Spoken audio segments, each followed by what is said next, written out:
Talakay lang po natin yung bahay po dito sa ating harapan. Ito po yung Casa Jaen 1 from Jaen, Nueva Ecija. Naitayo po itong bahay 1901 sa pagmamayari po ni Don Hilarion Santiago Esquivel.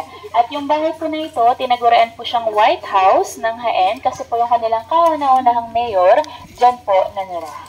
And tingin po kayo doon sa bubungang parte ng bahay. Sa gilid po ng bubong, makikita nyo, meron siyang hugis corona na disenyo. Yung mga corona po na yon, ang tawag po dyan, acroterion or crown calados. At nung araw, isa po yung status symbol, ibig sabihin mayaman o prominente yung pamilyang nakatira. So alam niyo na po pag-uwi nyo, lagyan nyo ng corona yung bahay.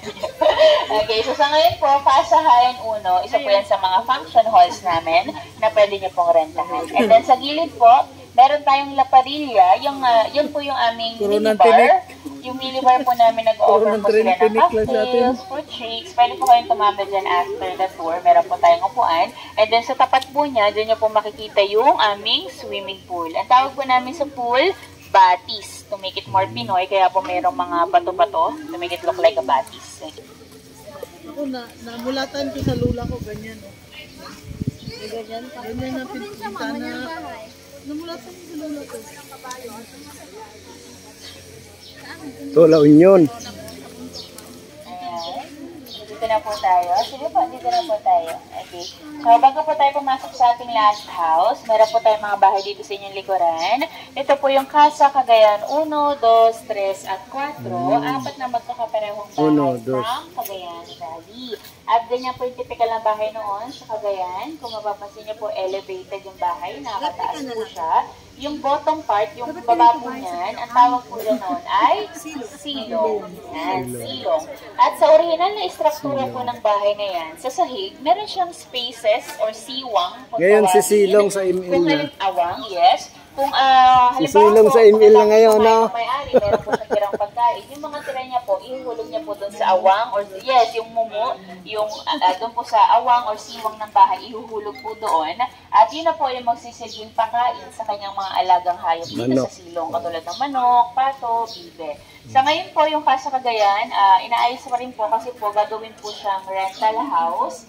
Yan po yung magiging parang studio type namin, good for 2 packs lang po, na pwede nyo pong rentahan. So maybe po in a few years, kung mababalik po kayo, pwede na po siyang i-rent. Okay, so that's Casa Cagayan from Cagayan Valley. And for our last house to visit, ito po siya, but actually ito po yung likurang parte ng bahay, yung front part, sa kabila. Dito po sa kabilang bahagi. So anyway, yung bahay po na to, ito po yung Casa Luna from Luna, La Union. Dahil tayo po yung bahay na ito, 1850, sa pagmamayari ni Don Primitivo Novicio, tito or tsuhin ng magkapatid na Luna, Antonio Luna and Juan Luna. And then, in 1942, yung bahay po na ito, naging makasaysayan po siya dahil ito po yung ginamit ng United States Armed Forces in Northern Luzon, kung saan ilan po sa kanilang napagpulungan, kung saan ilan po sa kanilang napagpulungan sa bahay na ito ay kung paano po dadakitin si General Tomoyuki Yamashita, yung leader ng Japanese Imperial Army at that time. So sa ngayon po, second floor ng bahay, bibisitahin po natin yung po yung aming antique museum. Kung kaya't lahat po ng makikita nyong gamit, furniture, or muebles sa taas, parte po ng antigong collection ni Mr. Jerry Acuzar. So bawal po silang hawakan. At pag-akyat po natin, dadaan lang po tayo sa Bolada. Natatandaan niyo po kung ano yung Bolada?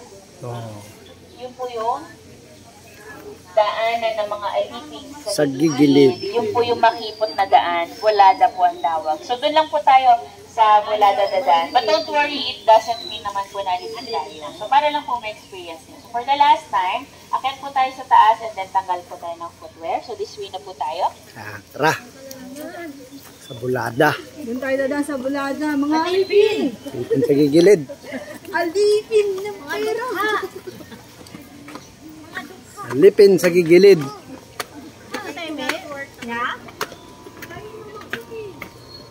Ayaw nila ng history. Gusto nila math. Ayaw nila naman ang history. Ay, nandito ang ginto, mga ma! Ito na. Lahat umakyat. Yan yung mga na, Lahat. yan yung mga naabot ko na ganyan. Ang mga senior. Ang mga senior. Grabe ka na lang. Hindi, lahat po. Lahat yan, ma'am, original house. Pero dinagdan ng katagal. Ito po kanina na nandito tayo sa likurang parte ng bahay, yung front part nandun po sa kabila. Kung kaya't, yung area po na to, itong terrace na to, ang tawag po dito ay azotea. Okay? Yung terrace ng bahay, kapag po nasa likurang parte, ang tawag po azotea. Kapag sa harapan nakalagay, veranda. Yes. Kung kaya, kung maalala nyo po yung sa No Limit Angere, meron po yung nagligawan sila sa azotea. Kasi po sa likuran nila ginagawa. So, this is the azotea of the house. And then kung ito ay nasa harapan, veranda. Okay? So, sige po, for the last time, tanggal po tayo ng footwear. And then, from here, kakaliwa po, dahan-dahan po kayo ha. Kakaliwa po, ito na po yung bulada ng bahay. Dito lang po tayo dadaan. Ngayon, sa gigilid lang tayo. Dahan-dahan po kayo. Careful po kayo. Ano ba ito tawag? Buwandana? Ano? Bulada. Bulada? Alipin sa daan ng alipin sa gigilid. Yung mga alipin sa gigilid, dito lang gadaan. Bawal ba dito? Bawal ka. Bawal ka, ma'am. You cross the line. Pang ano ka lang, gigilid. Yan ang telepon noon. Ayan. Ordinaryong Pilipino ay pinagkasundong manilbihan sa mga taong mas nakakaangat ng pamumuhay sa kanila. Ibig sabihin, meron pa rin po silang sariling bahay, sariling ari-arian. Kumbaga kung ikukumpara po natin sa panahon ngayon, yung aliping na mamahay, yung po yung tinatawag natin kasambahay. Yung mga nag-o-offer po ng services nila sa atin.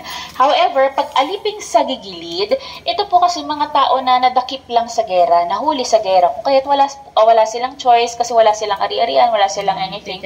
At na nakakalungkot po rito, kapag aliping sa gigilid, pwede ka pong ibenta, ipamigay, o ipangregalo sa ibang pamilya. So, literal slaves po. And yun nga po, bawal sila makita ng amo. Kung kaya't, meron po talagang ipinagawa or pinasadya na daanan ng mga alipin. Ito po yan. So, mamaya po, yung pinasukan natin, doon din po tayo lalabas. Ibig sabihin yung volada, nakapaikot po yan sa bahay. Dito lang po, Paano ba dumadaan. ma-promote sa ano? Mamaya, sir, pwede na po pumasok. Ipapromote ko nga kayo, sir, mamaya. Palibhasa kasi k-drama lang yung alam nyo. Kota. Kota. Drama lang kasi yung alam. Diba sa Korea? Kaso open area eh. Ay, grabe naman, ma'am. Ano yan? Ano yan? Ayan. Nakakita na po ba kayo ng sinungan ng planchang tiuling? Ang tawag po sa planchang tiuling, prinsa. Pero alam niyo po ba, meron po pong mas matandang plancha sa prinsa. Ang tawag po plancha de paa. Di ba? Paano gamitin Plancha siya? po yan. So, ide-demonstrate ko po kung paano gamitin yung plancha de paa. Pero bago po yun, ipopromote ko na po kayo ito alipin na mamahay. So, pasok na po kayo. Pwede na, pwede. Pwede na po. Yun, promote na. Careful lang po kayo. Akala ko rin pantuli. Hindi ka ba nakontento, sir, na na-promote ko sa pag-doon ka? Paano nga daw? Mamaya, sir. Mas mayaman ka muna daw. Sabi ni Ma'am Liza, pantuli. Bayo daw. Wala mong ganun. Alipin na mamayat sa sarili. Wala mong promotion, ano. Yun na po talaga yun. Nabutan ko pa yan. Okay? So, bago po magkaroon ng planchang diuling, ito po muna yung plansya ng mga Pilipino noon. Paano siya ginagamit? Halimbawa po, merong saya or barong, ipapaikot po ito, irorolly nyo dyan. Pag napaikot po yung damit, papatong mo ito sa kahoy, and then meron pong butas dito para sa kanang paa, yung kaliwa po nandito. Ganito po yung mga balansya Ay, may noon. forma talaga. Yes. Kung halimbawa po si Amo, meron siyang pupuntahang okasyon or events, dapat po days before the event, nagpa-plancha na si Aliping sa gigilid. Bakit? Kasi po, isang damit, inaabot po ng 4 na oras. Yes. Kasi po walang uling, so bali ang ginagamit pong init or heat, coming from the friction lang po ng kahoy, yung pagkaskas mo ng dalawang kahoy. So kailangan, halimbawa itong part na to, tapos pag naunat na yung part na to, papaikot mo ulit and then same process. Iya, doon yung 4 hours. yung damit, igaganyan. Nakapaikot po yung damit, nakapaikot po. Exercise. Ayan, so gusto niyo try, sir? Hindi pa tinanggal. Kayo ma'am, gusto niyo try? Ano po? Pag dinanggalukot pa din. Ay, hindi na po. Kaya po inabot ng 4 hours. Ipapaikot po nila, tapos pag na-flatten na yung part na to, itutubi nila, or i-rollo po nila ulit. Kung paano lang po tayo mamalansyo ngayon, pero mas ano po to, mitibay, ayan. Try nyo ma'am dito. Ayan, tapos pa sides, ayan. Bali yung pinakatalap, ayan, ganyan ma'am. Baka skateboard yan. Yan, Ayan, ganyan ma'am, ganyan. Nakakaiwang talaga. Balikan ka namin after 4 hours, ma'am, ha? Pagbalik ng amo mo at hindi ihampas sa'yo ng amo mo. And then, meron po tayong tokador, yung lagayan pa ng damit. And then, typical po sa isang Filipino household, sa isang bahay, dapat meron pong altar. Okay? So, ito po yung altar, and then ito po kneeler, dito po lumuluhod para magdasal. And then, dito po, meron tayong dasalan pala yan. or typewriter, ventilador. And then, how about this one? Nakakita na po kayo nito? Bilaang kudrado. Yes. Ayan. Ito po yung sinaunang maleta. Okay? So, dito po nilalagay yung damit and then tatakpan mo. Tatalian po ng lubid. Yun na po yung pinakalaki na yung lock po. And then, pwede ganito. But normally, ang pagdala po nito ganito. So, ang tawag po dito sa sinaunang maleta ay Tampipi. Ayan, Tampipi. Ito po yung first edition ng Samsonite. Ayan. And then, Tampipi, pag wallet po, pitaka. And then ito po, typical po na kama noon. So, wala po siyang mattress, walang foam, and hindi nga po, maliit lang. And then, sa ilalim po ng kama, meron po tayo Arenola. Ngayon po, gawa na po sa plastic yung Arenola, pero non-ganito po. Lagay ng pira na ngayon. Ayan. Okay, so dito po tayo. Lagay ng pira sa tindahan. Ayan. So dito po, mas maraming collection ng Mr. Acosar, pero random lang po. Diyan po sa cabinet. Ay, careful po nga. Edition ng cooking can, also collected by Mr. Acosar. Meron tayong ice crusher, ice shaver, oven, also. Ayan. Sewing machine. Ayan. And then ito po yung sinunod plancha de uling. Ayan. So yung area po na to, yung taas, ito po pinapasakan ng kahoy, yung pinaka-handle kasi yung part na Mahal to, binta kay Bastuyo. And then ito po plancha de uling din, medyo mabigat siya, so kung ano mas maliit. And then plancha de kuryente. And then meron tayong weighing scale, fire extinguisher. Ito po lagayan po ng gatas ng kalabaw or ng kambing ng araw. And then later on, actually until now sa ibang probinsya, ganyan po, lagayan ng gatas po. And then tatapalan po. And then meron tayong sewing machine. Wala nung ano lang siya, parang timbangan ng sa araw. mga gera-gera. Mga random lang po. And then, sewing machine, ang brand po ay Singer. Meron tayong kanyon, kawali, lampara.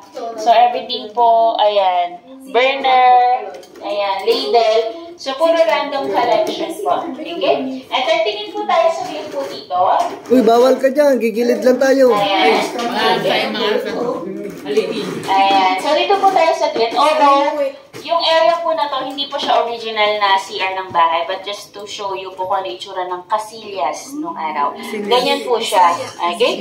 Mapapansin niyo po yung CR o yung CR o yung Casillas, dalawa po yung butas. Bakit po kayo dalawa? Bakit po kayo? Yes, okay. So, kaya po dalawa yung butas kasi po nung araw, ang paggamit po ng Casillas para pong banding ng mga Pilipino. Ibig sabihin po, sabay po kayong pupupu, sabay po kayong Ito, tapayan. So, tapayan. Yung tapayan. Ang sabi nga ng the couple that poops together stays together. And then, yung wala po. But the reason behind it, kasi po nung araw, yung paliguan, basta yung CR po ng bahay noon, hindi siya kasama sa bahay. Separated po siya from the house and usually located po medyo malapit sa ilog, para diretso po sa ilog. And kapag pupunta ka sa palikuran, dapat may kasama ka kasi delikado dahil nga medyo malayo. So eventually, ang nangyayari po, instead of one, ginawa pong dalawa yung butas para kung by pair po kayong pupunta, sabay na lang kayong gagamit ng banyo. So, if you have like 3 or more children, Di ba kasi lang dati, pag nakita, di kasal ka na rin. Akala mo Kaya ba ba? Hindi, pag mag-ano lang yan, pag para po yung in the middle of the mag-asawa, night, if ganun you want siguro. to Pag mag-asawa, hindi mo sabay na po kayo. kailangan lumabas ng bahay. Tara, sama ka, tayo. Sama tayo? Ilalim ng kama. So, sige po, ang tanong po, sino gusto mag-banding? Pwede pala. Sige po, pwede nyo na pong pasukin yung loob ng bahay. Take some pictures. Careful lang po. Bawal pong hawakan yung mga banding. Check nyo po dito. Oh, pwede daw pumasok.